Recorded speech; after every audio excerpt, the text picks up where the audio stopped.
My sister is severely autistic and I hate her for turning my life into a living nightmare. I hate her. That should be wrong to say, but it doesn't feel like it. Ever since my sister was born, it's like I vanished from my parents' radar. I was 6, excited to be a big sister, but that excitement faded fast. The shift was gradual but undeniable. Suddenly, I was moving into the basement because she needed to be closer to mom and dad. That hurt. The basement was creepy and cold, and I missed the warmth of being near them. Nights down there were long and lonely. I'd hear the rest of the family upstairs and feel so cut off, like I was more of an afterthought than a daughter. Losing my toys to her was another blow. She didn't mean to break them, but it happened all the time. I remember trying to explain to my parents how it made me feel, hoping for a bit of sympathy, maybe even justice. But all I got was, "She's younger, she doesn't understand. You're the big sister, you should be more understanding." It felt so unfair. Those toys were my escape, and seeing them broken, without anyone caring enough to address it, just piled on the feeling of being invisible. The MacBook incident was the last straw. School had given it to me because I'd been doing really well, and then one day, it was just destroyed. My school was mad at me for being careless, and my parents. They just added to the blame. No one stopped to consider it wasn't actually my fault. I was furious and hurt, but mostly, I felt alone in dealing with the mess. It wasn't just about a laptop, it was about feeling like nobody had my back. Honestly, trying to balance being a sister and having a life is rough. I love my sister, sure, but it's like my parents forget I'm still a kid too. Every time she needs something, I have to drop everything. Doesn't matter if I'm studying, hanging out, or even trying to catch a break. It's like I'm on call 24/7 without even signing up for it. I couldn't remember the last time I hung out with friends without constantly checking my phone, worried I'd miss a call from home needing me to rush back. My life felt like it was on a perpetual pause, always waiting for the next crisis or the next demand for help. The day I decided to go watch the new Spider-Man movie was a big deal for me. It had been ages since I'd made plans that felt purely for my own enjoyment. My friend Jake had been talking about it for weeks, and his excitement was contagious. I needed that break, a couple of hours where I could just be a teenager, not a caretaker. So, I made a decision. I figured, just this once, I'd turn my phone off to enjoy the movie. Not worry about anything else. Just 2 hours, you know? Walking out of the theater, turning my phone back on, I felt like I was hit by a truck. Missed calls and texts everywhere. I called home immediately, the joy from the movie evaporating with each ring. When my mom picked up, her anger cut through me. "Where have you been? We needed you an hour ago." I could barely get a word in. I rushed home, feeling guilty but also kind of angry. When I got there, it was like walking into a storm. My parents were furious, their disappointment a tangible force in the room. "We rely on you, and you just decide to disappear? To watch a movie?" My dad's voice was sharp, his words punctuated by my sister's background noises, like going to a movie was some kind of crime. I tried explaining I just wanted a break, that I just wanted a couple of whores to myself, but it fell on deaf ears. It didn't matter. "Your responsibilities here are more important than some movie," my mom added, her words final. They grounded me, said I was being irresponsible. All over a movie. Sitting in my room after ward, it hit me. This wasn't about the movie, it was about feeling stuck. Yeah, I get it, my sister needs me. But sometimes, I just want to do something normal, without feeling guilty or getting into trouble for it. Being 18 and feeling like you're not allowed to have your own life is tough. It was about feeling trapped in a role I never chose, about longing for a piece of normalcy in a life that felt anything but normal. I loved my sister deeply, but in that moment, I couldn't help but feel robbed of the simple teenage experiences, of friendships and carefree moments. Living in my house feels like I'm trapped in a loop where everything revolves around my sister and her needs. Don't get me wrong, I get it. She needs a lot of care, and I want to be there for her. But sometimes, it feels like I'm just another item on the family's to-do list. Help your sister. Make sure she's okay. Can't you see we're busy with her? It's exhausting, feeling more like an extra hand. It's like I'm invisible unless they need something for her. This feeling of being a slave in my own home, it's suffocating. I carry this weight around, a burden that's made me question my own worth. Around the house than an actual member of the family. Then there was this one week that felt like it could be different. I had been chosen to give a speech at a school event. Something about that recognition, it lit a spark in me. I worked hard on that speech, pouring my thoughts and feelings into every word. When my parents said they'd be there to watch me, for the first time in a long time, I felt valued.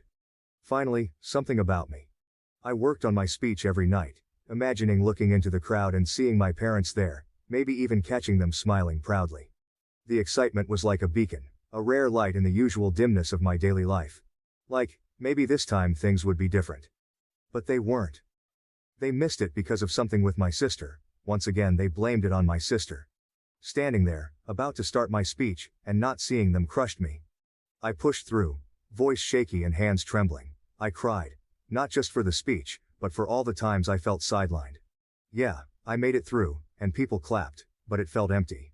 The whole walk home, I couldn't stop the tears. It's not like I wanted to make a big deal about them missing the speech, but it just hit hard. It felt like a reminder that no matter what happens with me, it'll always be secondary. And walking home, all I could think was how this pattern seems like it's never going to end. Talking about colleges with my dad was something I'd been looking forward to. It started off pretty normal. I was actually excited, you know?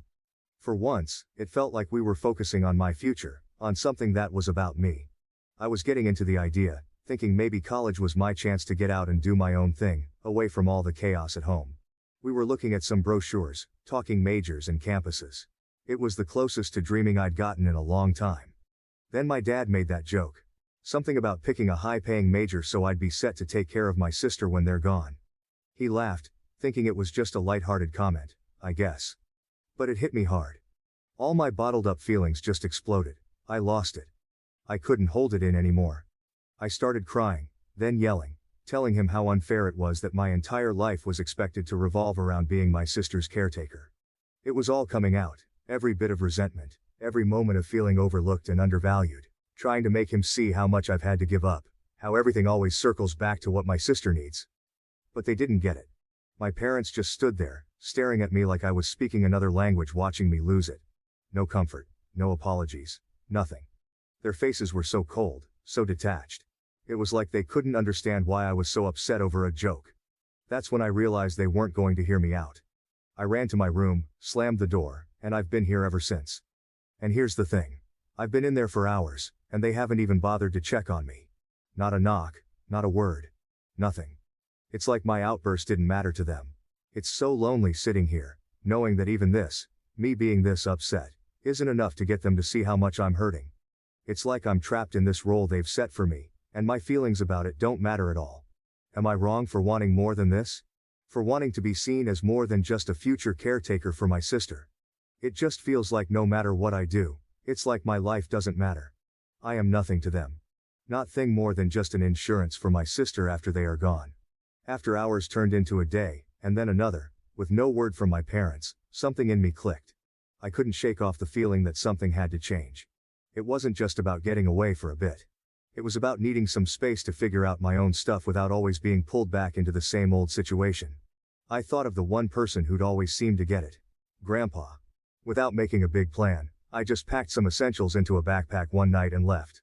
I texted him I was coming over, half expecting him to talk me out of it or to call my parents. But he didn't. He just texted back, "Doors open." Staying with Grandpa has been eye-opening. It's not like every moment has been some deep heart-to-heart, but it's just calm here. He lets me be. We've talked about college, about what I might want to do, and it's the first time in a while I've been able to think about my future without feeling guilty or stressed. He's been supportive, encouraging me to think about what I want, not what I feel obligated to do. It's weird, but in just a week here, I've felt more like myself than I have in years. We've had meals together, watched some old movies, and he's shared stories about when he was my age. It's been nice, simple, and kind of freeing. I've even started researching colleges again, this time looking at programs I'm actually interested in, not just ones that might make enough money to take care of my sister in the future. Being with Grandpa has given me a glimpse of what that might look like, and it's something I want to hold on to. Wow, thank you for all the support and love that you guys have given me. I never expected this post to reach the popularity it did. Thank you all. After thinking about it for these past few hours, you are right that I don't despise my sister. It's not her fault that she was born the way she is. My parents came to talk to me a while after my breakdown, but I was unable to bring myself to talk to them and only cried and asked them to leave. They have made arrangements with my grandfather for me to stay with him for the time being. My parents want to talk to me, but we have decided it's best I leave for now to have some space and time to collect myself. We will be sitting down and talking later this week about this issue. Thank you all again for the love and support through this. I started by telling my grandpa the story of why I broke down the way I did, and to be honest, when I finally spilled everything to Grandpa, His reaction was way more intense than I expected. I mean, I knew he'd be surprised, but he looked downright shocked, horrified. I told him all about how things have been at home, how I've basically been my sister's full-time caregiver on top of everything else, and how it all came crashing down that day with my dad's joke about college and taking care of her forever. Grandpa was seriously upset, especially when he found out that my sister was supposed to have professional help that she wasn't getting. He said a lot of stuff. He told me some things that I don't feel comfortable repeating here, but in essence my sister is supposed to be getting care from a professional and that my parents were ignoring that. But the gist was that it wasn't right or safe for me to be in that position, especially with how things were with my sister. He couldn't believe my parents were putting all this on me, and that they'd kept so much from the rest of the family. He was also really mad about the whole movie incident, saying it was the last straw that showed how unfairly I was being treated. Grandpa's pretty chill most of the time, so seeing him this mad was kind of a big deal. He told me straight up not to talk to my parents unless he was there, which was a relief honestly. He said he'd talk to them first, sort everything out, and be there with me for any conversations in the future. But it wasn't just Grandpa. Over the next few days, I heard from aunts, uncles, cousins, you name it. They were all checking in, making sure I was okay, and they were all just as shocked as Grandpa was. Turns out, my parents had been telling everyone they had a professional caregiver for my sister and even taking money from the family to pay for it. Except, that caregiver never existed. Everyone was pretty upset about being lied to, especially about something so serious. This past week? Man, it's been a roller coaster. Tough, yeah, but also kinda eye-opening in a good way. The whole drama with my parents and finding out all that stuff I had no idea about was a lot to handle. But then, there's been this unexpected silver lining. My extended family stepping up in ways I didn't even know I needed. Grandpa's been at the center of it all, trying to make up for what he keeps calling lost time. He's been really pushing me to just be a teenager again.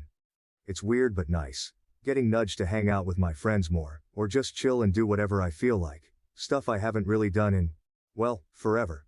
It's like he's on this mission to help me reclaim parts of my life I didn't even realize I was missing out on. And it's not just him. My aunts and uncles have been amazing too. They've been around a lot this week, checking in, bringing over food, just talking and actually listening. It's like they're making this massive effort to show they care, to make sure I don't feel alone in this whole mess. It's pretty overwhelming but in the best way possible. For the first time in what feels like ages, I'm not just the sister, or the caretaker. I'm just me, and that feels really good. The talk with my parents on Saturday night. Disaster doesn't even cover it. I went in hoping maybe, just maybe, we could start fixing things. Instead, it fell apart even more. They actually admitted to a bunch of stuff so messed up I can't even bring myself to type it out here. But the kicker? Not a single sorry came out of their mouths. Instead they doubled down, saying I was pretty much born to be my sister's caretaker. Yeah, my dad actually said that, like my whole purpose was just about taking care of her. I couldn't keep it together. All the stuff I'd found out, all the support I'd been getting from the rest of the family, it all just bubbled up. I called them out on everything, the lies about the caretaker, the money they were supposedly spending on it but actually weren't, all of it. But they just dodged and made excuses. By the end of the talk, things were even worse than before. It felt like hitting a brick wall, trying to get through to them. I'd gone into that conversation with a sliver of hope that we could mend things, but I walked out feeling like that chance was completely torched. So, after that disaster talk with my parents, I made up my mind. I'm done. Had a long chat with Grandpa and my uncle last night, and we all agreed it's best if I don't go back. Today's the day I'm officially moving out to live with Grandpa. It feels weird, you know, making this huge change, but it also feels right. Like, I finally have some control over my life again. I've also decided I'm leaving the state for college once I'm done with high school. Just the thought of starting fresh somewhere new is kind of thrilling. My aunt, she's been incredible through all this. She told me she's going to start sending the money directly to me, the money she used to give to my dad for my sister's care. Guess it's going to be my college fund now. My parents? They've called a couple of times since that night, but if you're thinking they called to say sorry or that they missed me, nah. They just wanted to know when I was planning to come back home. It's like they're not even trying to understand why I had to leave. I know this is going to be a huge change, and honestly, I'm kind of scared. But at the same time, I feel this weight lifting off me. I'm finally making decisions for myself, and there's something really freeing about that. Today's just the start of something new, I guess. Deciding not to go back to my parents was tough, not gonna lie. There's this uneasy feeling sitting in my stomach, but deep down, I think it'll fade with time. The support I've been getting from the rest of my family has been unreal. It's weird. Even though I've made this big decision, feeling all their love and support makes the whole situation a bit easier to handle. But yeah, the harsh truth? I've pretty much lost my parents through all this. That realization hits hard. It's a lot to process, and sometimes I catch myself wishing things could have been different. But through all the mess, I've come to see something really important. I don't hate my sister. That anger I thought I felt towards her was misplaced. She's not the one to blame for how our parents chose to handle things. I love her, more than I can say, and hating her for something she had no control over was wrong on so many levels. I hope, someday, I can make that right. For now though, leaving is what I need to do for myself. It's about finding my own way, figuring out who I am outside of this whole situation. It's going to be a journey, but I'm ready for it. Edit. Thank you all so much. I wish I could respond to every single one of you, but my lunch only lasts so long. I'll update tonight how the move out went, but until then, thank you all. I want to say that your support has been amazing and your kindness means more to me than anyone could ever imagine. Moving out was surreal. Grandpa and my uncle were with me every step of the way, helping me pack up my life into boxes and bags. Everything that meant something to me, we took. Make sure to grab all the important stuff like my birth certificate and social security card. It felt weirdly official, like I was collecting pieces of my old life to start a new one. My parents? They were pretty much silent the whole time. Dad took off with my sister not long after I got there, leaving just my mom to watch us pack. She didn't say much, just hovered in the background. It was awkward, tense even. But then, as we were about to leave, she finally broke down. She said she loved me, that she'd miss me. After days of silence, those words hit differently. I hugged her, said goodbye. It was one of the hardest things I've ever done. Sitting in my new room at Grandpa's house, I keep replaying that moment. Did she mean what she said? After everything, it's hard to know for sure. But I want to believe she did. Right now, all I can do is focus on what's ahead. Maybe, with time, my parents and I can find a way back to each other. I'm